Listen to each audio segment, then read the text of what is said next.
They say the most powerful magic isn't found in a dusty tome or a hidden cave.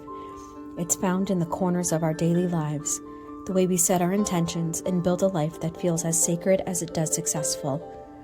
Welcome to the Coven's Corner. We're here to bring you grounded, accessible magic every Witchy Wednesday, and there's a seat at our table for you. So grab a cup of tea, and let's look at the world a little differently.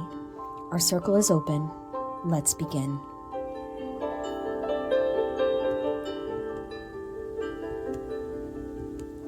Hi, and welcome back to the Coven's Corner. I'm Kacey. And I'm Dawn. We're so happy to have you join us at our altar today.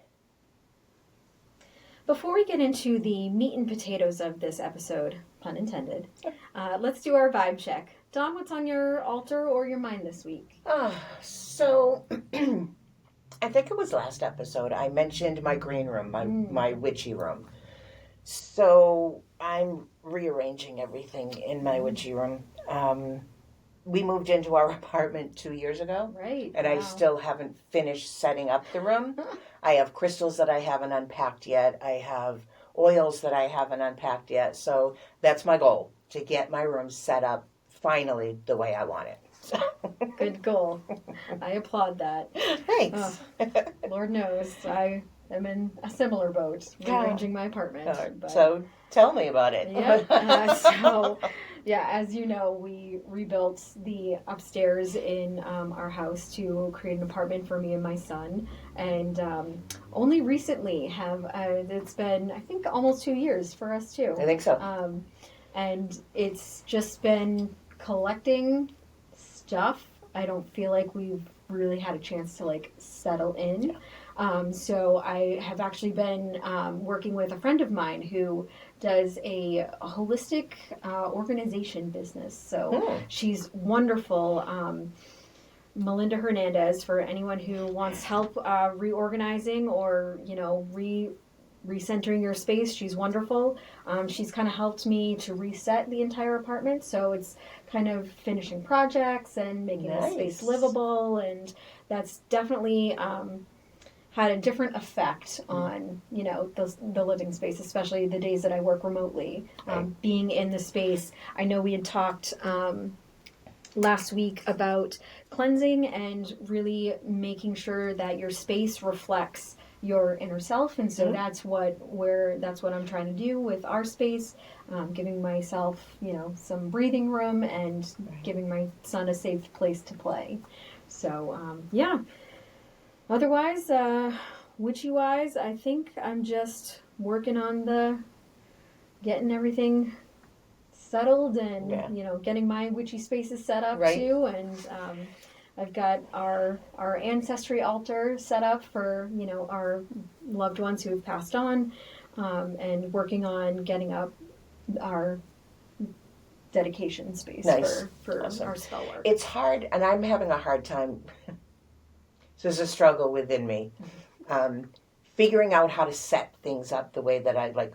What order should things go in? So, for instance, my bookshelf. I'm very torn because I like to put my books in order by author and then by title. But if I do that, then they're not arranged by size appropriately. So it's a struggle. The struggle is real, folks. And that's probably why I've avoided getting things set up for this long. But it's time. Yeah. All in good time. Yeah. All right. So today's topic is near and dear to our hearts. We are proving that you don't need to drop a paycheck at a crystal shop to be a real witch. Exactly. Some of the most powerful tools in your arsenal are sitting right next to your toaster. So today's all about the magic that's in your pantry. So first we're going to talk about the heavy hitters. So let's start with the MVPs of our spice rack.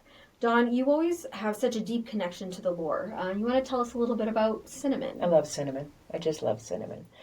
So cinnamon was actually used in ancient Egypt as part of the mummification process.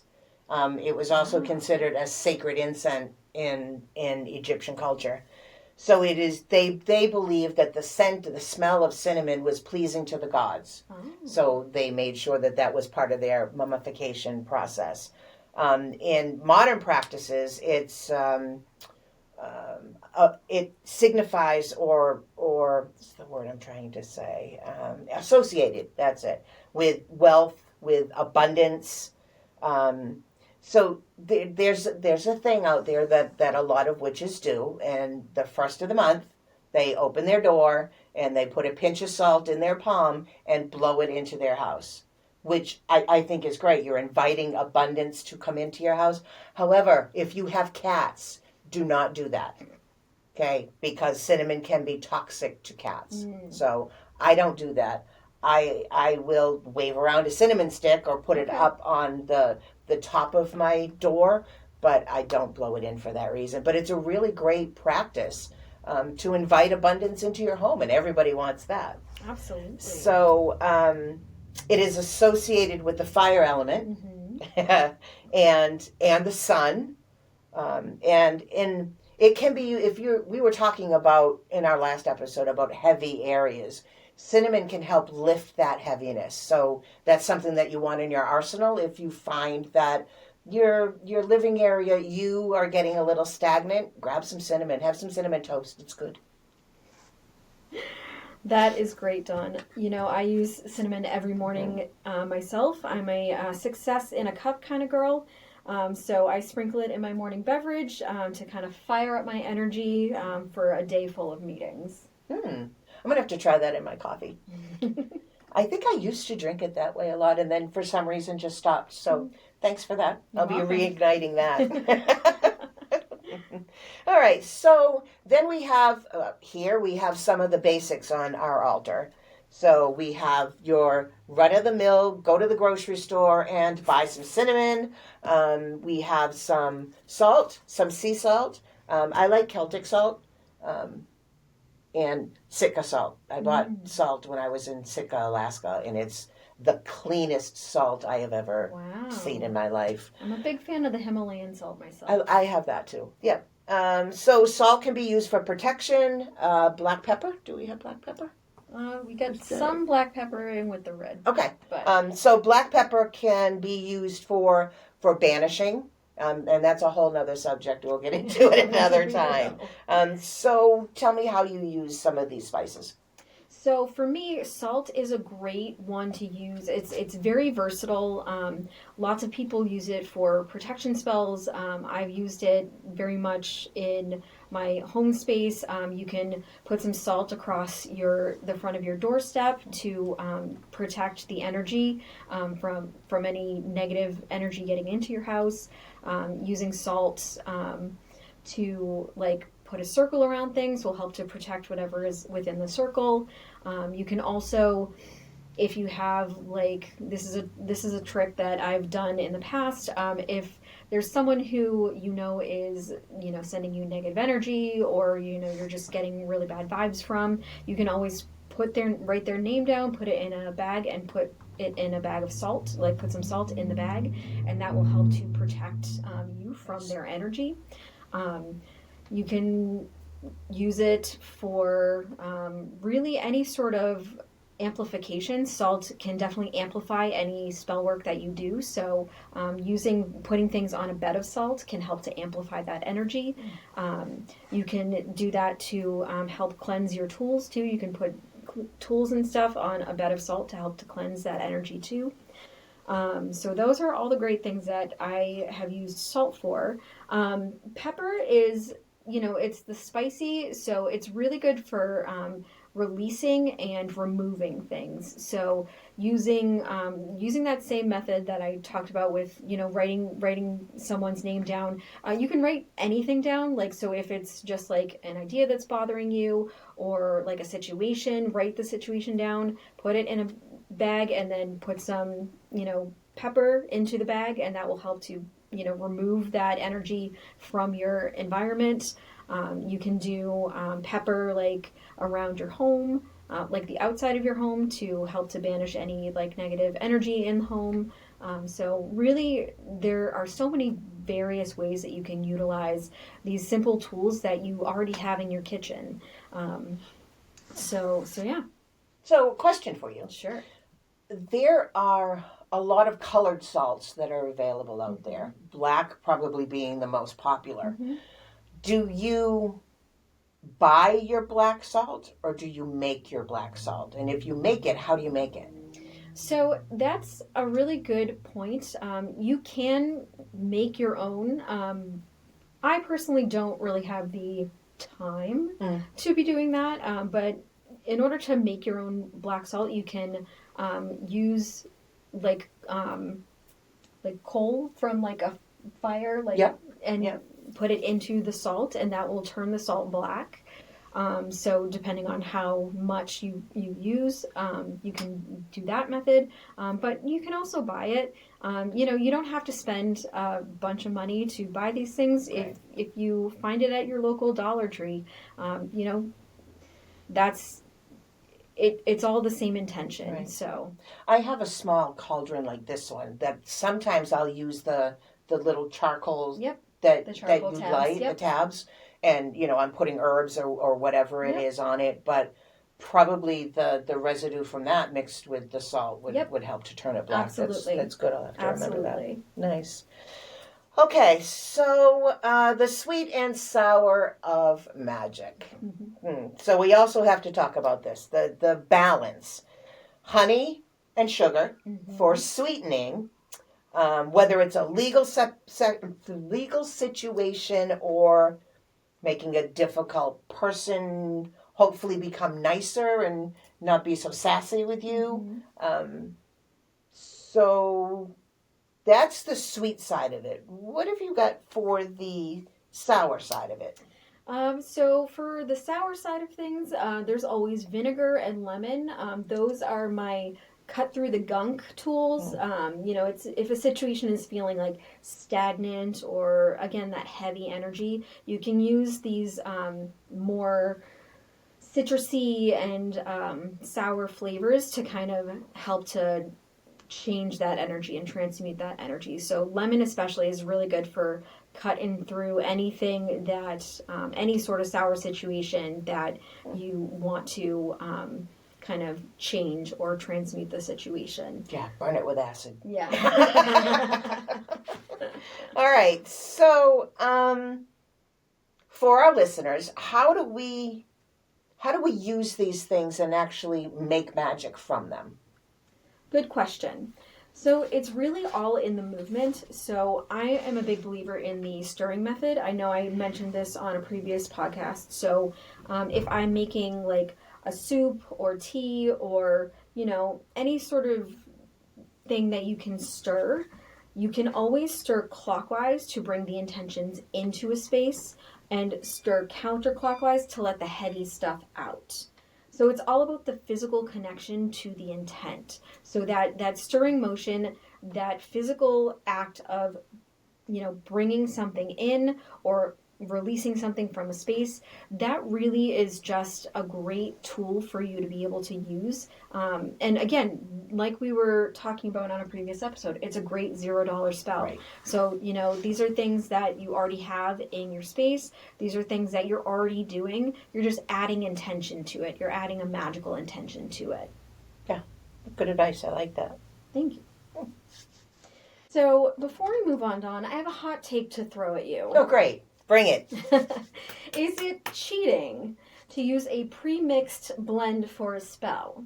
So, for example, if I use everything bagel seasoning because it has salt, poppy seeds, and garlic, is that a magical shortcut or is it just effective witching? It makes sense. It's practical. It's efficient. My preference would be to grind my own, make my own mixture, and then just work from that until I need to refill it. But that takes time. You got to have a mortar and pestle. You got to have all of the correct seasonings. And so it takes time. If you can go to the Dollar Tree and get a pre-mixed spice, whatever it is you want, do it. Okay? Low cost, low energy, and it's going to do the same thing as if you did it on your own. So, yes, it's a smart thing to do. I knew you'd have thoughts on that. Okay, so consulting the Coven. So we've been getting a common question. Does my magic have to be organic to work? So this isn't something particularly from one person. We've been getting this question a lot, so we just thought we'd group everybody together and answer it at once. Absolutely. So this is a big one, and my take: the spirit of the plant doesn't care about the label. If it's all you can afford is the Dollar Tree, shaker of basil, use it. The intent is the engine, like we've talked about. So the spice is just the steering wheel. Right. So again, it's all about the intention behind it. You can use these tools, but it's really your intention that's going to drive that forward. So it really doesn't matter where you're getting it from. It does not have to be organic. You do not have to be spending a ton of money on the things that you use. You work within your means, and it's really just your intention. So as long as you have a strong intention and a strong spirit behind it, you can use whatever. Yep, I absolutely agree with that. So don't let aesthetic consumerism keep you from your practice. There are ways to do whatever it is that you want to do. And again, we're here. Bounce some ideas off of us. Ask us questions. We'd be more than happy to help. We don't know everything. And part of why we're doing this is not only to share what we know and what we have, but also to learn from our listeners too. Absolutely. Great. I like that. Absolutely. Okay, so Raven's offering for the week? Yes, a Raven's offering for the week. So what we're going to give you is a 3-ingredient prosperity spell for you to try at home. So what you want to do, you want to grab a small bowl, fill it with rice. Any rice will do for abundance. Add some cinnamon to help speed up that process. And then place a coin on top of it. Any kind of coin. Doesn't matter what it is. Then you want to put it in the far left corner of your kitchen and watch what happens. I like that. So try out this spell and let us know how it works out for you. And we will be happy to share some stories on our next episode. Yep. So make sure when you're putting all of these together that you're also focusing on your intent. Just throwing it in a bowl and sticking it in the corner isn't going to do a whole lot for you, to be honest. You need to make sure that you are focusing your intent and approach it that it's already happened. Okay? Mm-hmm. Give that a try and give us some feedback on how it works for you. Yeah, absolutely. Okay, so it's time for the weekly spark. So, Kacey, take it away. What are we doing? All right. I think today we're going to pull a card. I have here my Goddess Guidance cards. They're oracle cards. I have been using these for probably close to 15 years now. It's a pretty rare deck now.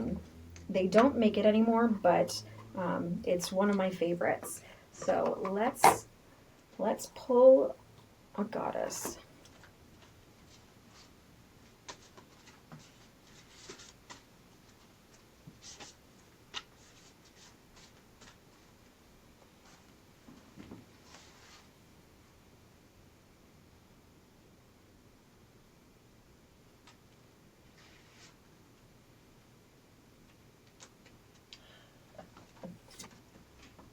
All right, who'd you get, Dawn? Oh, there's a story behind this that I would love to share. I got Mary Magdalene.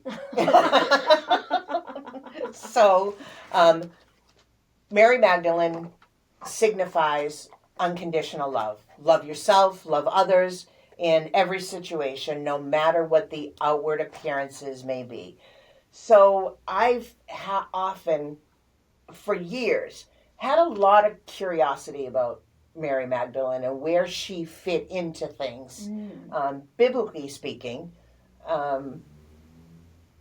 So the other day I was doing a search and I found a deck of Mary Magdalene cards that I ordered. And there are also a couple of great books out there that I found that I will be interested in reading. But it's just really funny that that's what I was doing this past week, and that's the card I picked. So unconditional love. That's lovely. So I pulled Bast, who is the Egyptian goddess, she is in the form of a cat, and she has cats associated with her, and she's all about independence. So her little mantra here is, your independence is a foundation for your strength and success. So I think this is a great message for our listeners. Yep. You are your own person. You are your own witch. So take what you have learned, take what you know, take your instincts, and just run with them. You know your life best. So use that. Good idea. Good thinking. Thank you for that. That's not a problem. It's funny how things like that work sometimes. Okay, so point 5. You see all 5 of the candles are lit now. Closing the circle. So we're closing our circle for today. My parting advice to you is, you're already a kitchen witch. You've just been calling it cooking. Absolutely. We want to see your spice rack, so take a photo of your most used magical ingredient and tag us at Coven's Corner Podcast on Instagram and TikTok. And we'll be back next Witchy Wednesday. Stay magical, everyone. Be well.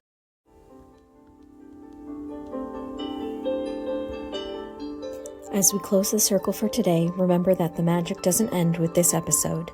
Keep looking for the magic in the mundane. If you enjoyed today's conversation, we'd love for you to connect with our Coven. You can find us on Instagram and TikTok at Coven's Corner Podcast and at www.thecovenscorner.com. And don't forget to subscribe so you never miss a Witchy Wednesday. We'll see you next time.